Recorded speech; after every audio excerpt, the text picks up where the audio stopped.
Shalom alaihim. Saya Elisa Maria Irawan dari channel Suara Penabian.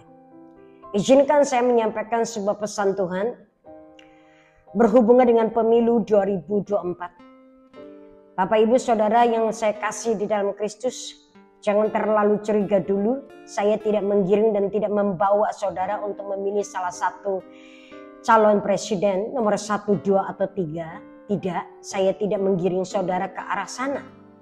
Apapun pilihan politik saudara, apapun pendapat saudara, apapun juga keputusan saudara, saudara mau pilih 1, 2, atau 3, itu adalah hak saudara masing-masing sebagai orang percaya, sebagai warga negara yang bebas dan merdeka.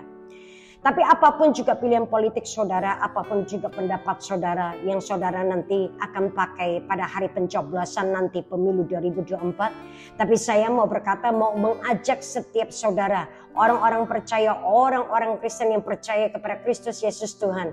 Mari, ini waktu dan saatnya untuk kita bangkit berdiri sebagai anak-anak Tuhan, sebagai gereja. Sekalipun kita ini adalah minoritas di sebuah bangsa yang sangat diberkati oleh Tuhan dan dikasih oleh Bapa Yahweh. Tetapi justru karena minoritas inilah Tuhan memberikan sebuah privilege buat setiap kita orang-orang percaya, orang-orang Kristen, orang-orang yang Tuhan berkata, engkaulah orang-orang benar yang aku taruh di atas bangsa ini. Kita diberikan sebuah privilege untuk menentukan dan mengawal jalan dan berakhirnya pemilu 2024. Kita diberikan privilege untuk berdoa mengawal supaya pemilu 2024 berjalan seperti yang Bapak mau. Kita diberikan privilege berdoa untuk pemilu 2024 untuk meminta supaya Tuhan intervensi dari awal sampai akhir.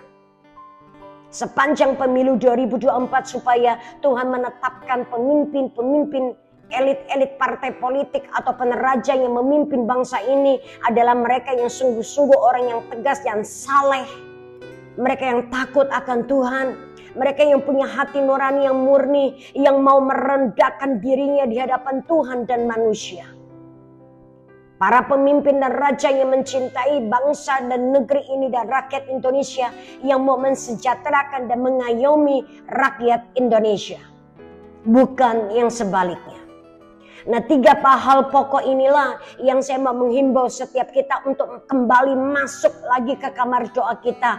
Orang-orang percaya kembali lagi yang saya ibaratkan seperti raja wali muda. Mari teriakkan eranganmu, mari kepakkan sayapmu dan mari teriakkan suara shofarmu dan bunyikan suara shofarmu dan beritakan suara shofarmu dan berikan peringatan demi peringatan di atas puncak-puncak gunung. Inilah saat dan waktunya orang-orang percaya harus bangkit dan mengawal pemilu 2024. Kalau kita baca di 2 Samuel pasal yang ke-24, ayat yang pertama sampai yang ke-17, ada sebuah cerita dan latar belakang yang mirip-mirip sama dengan kondisi keadaan bangsa kita yang sedang memasuki pemilu 2024. Bapak Ibu Saudara boleh baca di rumahnya dan di rumah masing-masing dan merenungkannya dan berdoa dan bertanya, Tuhan, minta Tuhan singkapkan apa sebetulnya yang sedang terjadi di atas bangsa dan negeri kita. Maka rekaman YouTube ini hanyalah sebuah langkah untuk mengingatkan setiap kita yang kita berkata, kami ini anak-anak Kristus Yesus Tuhan. Yang sedang mempersiapkan diri. Saya tahu banyak di antara saudara yang sedang sibuk mempersiapkan menyambut kedatangan Natal. Di tengah-tengah kesibukan saudara menyambut Natal, saya berdoa saudara masih punya waktu dan kesempatan, saudara masih mau meluangkan komitmen dan waktu saudara untuk meratap, untuk menangis, untuk memohonkan kasih anugerah Tuhan supaya pemilu 2024 menjadi sebuah pemilu yang betul-betul Tuhan berkenan. Peringatan di 2 Samuel pasal 24, latar belakangnya dan kondisinya mungkin berbeda. Tapi urgensinya mirip sekali yang sedang kita hadapi di tengah-tengah bangsa ini. Apabila ini tidak berjalan dengan baik seperti yang Tuhan mau dan Tuhan tetapkan, maka pemilu 2024 akan membawa konsekuensi dan harga yang terlalu mahal untuk dibayar oleh rakyat Indonesia. Apa yang tertulis di 2 Samuel 24 menceritakan kepada kita bahwa rakyat Israel harus membayar dengan sangat mahal sebuah harga kebodohan dan tindakan yang ujungnya Raja Daud mengambil dan orang-orang Israel harus membayarnya. Maka saya sampaikan, ada 1-2 oknum dan orang atau golongan atau komunitas saya tidak tahu, tapi Tuhan memperingatkan saya dengan mengambil cerita latar belakang di 2 Samuel pasal 24 bahwa ada orang-orang yang melakukan hal-hal yang sangat terpuji oleh karena hasutan 1-2 oknum atau 1-2 kelompok atau 1-2 komunitas atau suara-suara yang lain, sehingga mereka dengan berani menaruh sebuah korban, dan korban yang harus dibayar oleh rakyat Indonesia. Akan ada 3 konsekuensi yang kita harus hadapi kalau pemilu 2024 tidak berjalan dengan baik seperti apa yang Tuhan tetapkan. Pertama, akan terjadi chaos di akar rumput. Peristiwa mirip tahun 98 sekian tahun yang lalu, yang hari ini pun saya masih belum bisa melupakannya.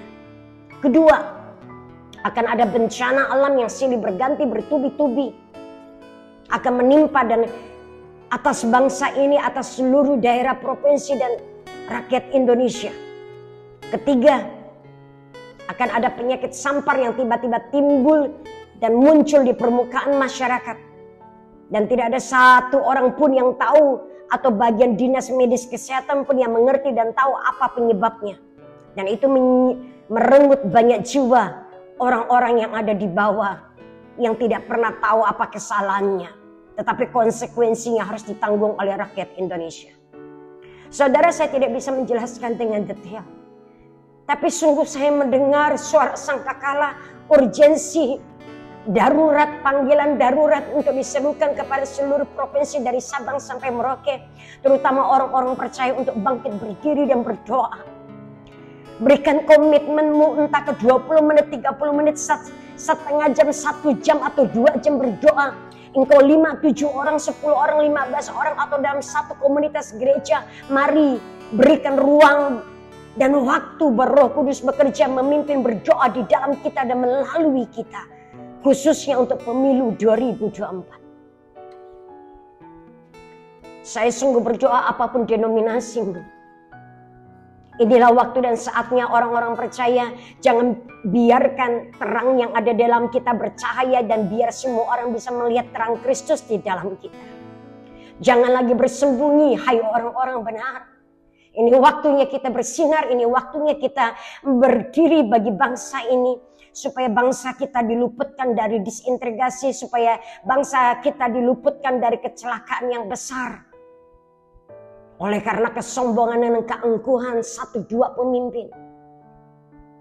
Dan aku berdoa, dan setiap kita berdoa biar Tuhan mencurahkan roh penginsafan dan pertobatan buat para pemimpin-pemimpin bangsa ini.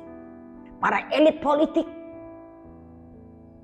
Tuhan kiranya memberikan kasih dan anugerah buat kita bisa menyelesaikan pemilu 2024 dengan kemenangan di tangan orang-orang percaya. Apabila saudara dan saya bangkit berdiri untuk berdoa sungguh-sungguh dan minta Tuhan intervensi, dan biar kehendak Tuhan yang sempurna jadi atas bangsa dan negeri kita. Inilah awal yang membuat kita bisa melihat Indonesia masuk